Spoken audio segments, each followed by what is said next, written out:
Good afternoon, ladies and gentlemen. Please don't think that learning English is too difficult. Everything can be mastered if you work hard and practice enough. You can speak wonderful English and have perfect pronunciation. If you just remember that learning a foreign language takes time. Try to find the friends so that you can study and practice together. Don't bother worrying about your mistake. Use that with charming voice and pronunciation. Always follow along and repeat after the speaker on the tape. It's important to make English learning a part of your daily routine. You should take English as your food. Learn from every mistake that you make.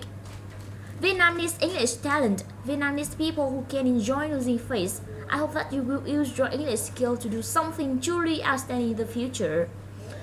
If you set a clear goals for yourself and care deeply about your progress, you will be success. Nothing is possible when you believe in yourself.